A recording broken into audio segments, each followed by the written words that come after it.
اسی لیے نام ان کا عدسہ رکھا گیا ہے کہ مسور کے دانے سے شکل ملتی جلتی ہے۔ بچوں بہت سے الفاظ قرآن پاک میں ایسے ہیں جو ہم سائنس پڑھنے کے لیے استعمال کرتے ہیں۔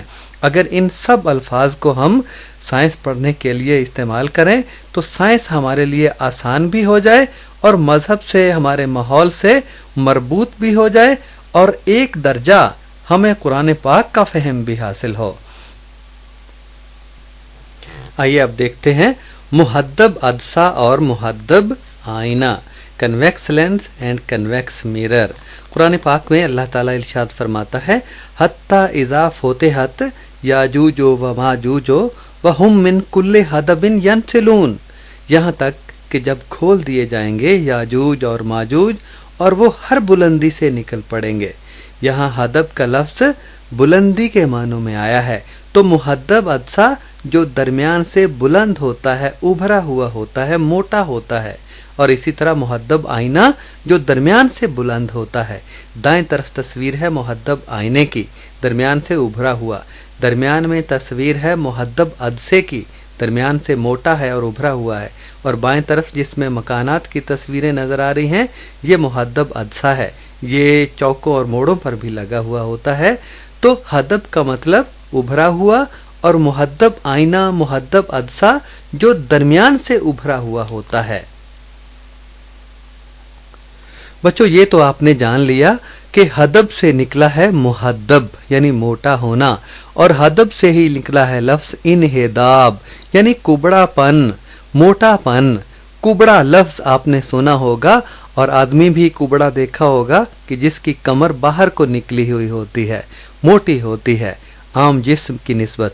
تو کبڑا پن خمیدہ یا محدب ہونا، خمدار ہونا، جھکاؤ یا جھکنا، یہ جامع لغات میں انحداب کے معنی ہے۔ اور شاعر نے اس لفظ کو شعر میں بھی استعمال کیا ہے کہ اعضاء ضعیف ہیں پہ ارادے جوان ہیں، گو جسم کے حصے ضعیف ہیں لیکن ارادے جوان ہیں۔ کہتا ہے انحداب مجسم گمان ہے، اور جسم کا جو کبڑا پن ہے بڑھاپے میں جو پیدا ہو گیا ہے، اور یہ بتا رہا ہے کہ اب زندگی ایک گمان، ایک وہم سا ہے، پتہ نہیں کب ختم ہو جائے۔ تو بچوں جو الفاظ شاعری میں، مذہب میں، ادب میں استعمال ہوتے ہیں، اگر ہم ان کے ذریعے سائنس پڑھیں تو رٹا نہیں، سمجھ آتی ہے، اور جس چیز کی سمجھ آئے وہ دیر تک دل و دماغ پر خوشگوار اثرات ڈالتی ہے، اور یہیں سے تحقیق اور تخلیق کے سوتے بھی پھوٹتے ہیں۔ بچوں آگے ہم پڑھنے جا رہے ہیں مقر عدسہ۔ تو مقر لفظ قار سے نکلا ہے، تو قار لفظ کی تحقیق کرتے ہیں۔ تحقیق لفظ قار، قرآن پاک میں سورہ قمر میں اللہ تعالیٰ ارشاد فرماتے ہیں تنزع الناس کأنہم اعجاز نخل منقعر، جو اٹھا اٹھا کر پھینک رہی تھی لوگوں کو اس طرح گویا کہ وہ کھجور کے تنے ہیں جڑ سے اکھڑے ہوئے۔ آپ نے دیکھا کہ کھجور کا یا کسی بھی درخت کا تنا جڑ سے اکھڑا ہوا ہو تو وہاں گڑھا پڑ جاتا ہے، تو قار کا مطلب گڑھا، گہرائی۔ تو اسی طرح جو مقر عدسہ ہے وہ درمیان سے گہرا ہوتا ہے، اسی لیے اسے مقر عدسہ کہتے ہیں۔ بچوں قار کا ماحول سے تعلق دیکھتے ہیں۔ جن الفاظ کا تعلق ہم ماحول سے جوڑ دیتے ہیں ان کا فہم، ان کی سمجھ اچھے طریقے سے آ جاتی ہے۔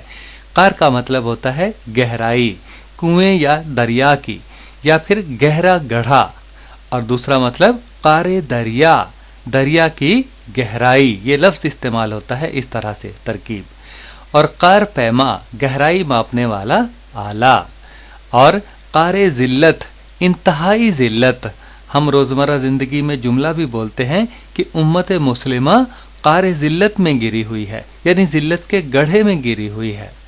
اور قار کا مطلب پنجابی چ آپ ڈونگ بھی کہہ دینے ہیں، جویں فلانے دیاں گلاں وچ ڈونگ پیندا ہے۔ سٹیل کے چمچے کی اندرونی سطح مقر آئینے کا نقشہ پیش کرتی ہے۔ سٹیل کا چمچہ اندرونی سطح گہری ہوتی ہے نا، اور باہر والی ابھری ہوئی ہوتی ہے، تو اندرونی سطح جو گہری ہے یہ مقر آئینے کا نقشہ پیش کرتی ہے۔ آئیے بچوں مقر آئینے اور مقر عدسے کی تصویریں دیکھتے ہیں۔ مقر آئینے کو کنکیو مرر انگریزی میں کہتے ہیں اور مقر عدسے کو کنکیو لینس کہتے ہیں۔ جو تصویریں آپ کو نیلے رنگ کی نظر آ رہی ہیں یہ مقر عدسے کی تصویریں ہیں۔ مقر عدسے کی مختلف شکلیں ہوتی ہیں۔ آپ دیکھیے گا کہ بائیں طرف والا حصہ جو ہے وہ بائیں طرف والی طرف وہ گہری ہے، سب سے بائیں طرف والی جو نیلے رنگ کی تصویر ہے اس میں بائیں طرف والی جو سطح گہری ہے اور دائیں طرف والی سیدھی ہے۔ جو درمیان میں نیلے رنگ کی تصویر ہے اس میں درمیانی دونوں سطحیں گہری ہیں اور باہر والی ابھری ہوئی ہے، اور جو دائیں طرف والی ہے اس میں بائیں طرف والی طرف جو ہے وہ گہری ہے اور دائیں طرف والی ابھری ہوئی ہے۔ یہ مقر عدسے کی قسمیں ہیں۔ عدسہ دونوں طرف سے شفاف ہوتا ہے اور آئینہ ہم دیکھتے ہیں جس میں ہم اپنی شکل دیکھتے ہیں یہ ایک طرف سے پالش کیا ہوا ہوتا ہے۔ اسی طرح دائیں طرف والی تصویریں آپ دیکھیں جو نیچے گول گول پڑے ہوئے ہیں یہ مقر آئینے ہیں۔ نیچے والی جو حصہ ہے ان کا وہ پالش کیا ہوا ہے اور اوپر والا حصہ شفاف ہے۔ اسی طرح سب سے نیچے جو شفاف نظر آ رہے ہیں بڑے وہ مقر عدسے ہیں، درمیان میں گہرے ہیں اور باہر کی طرف سے موٹے ہیں۔ جو بائیں طرف تصویر ہے سب سے نیچے پیلے رنگ کا مقر عدسہ ہے جس میں سے شعاعیں گزرتی ہوئی نظر آ رہی ہیں، تو یہ درمیان سے آپ دیکھیے گا پتلا ہے اور باہر سے موٹا ہے، تو یہ مقر عدسہ ہے۔ اس میں سے جو شعاعیں متوازی اس کے اوپر گرتی ہیں وہ اس میں سے گزرنے کے بعد پھیل جاتی ہیں، سیدھی نہیں جاتی۔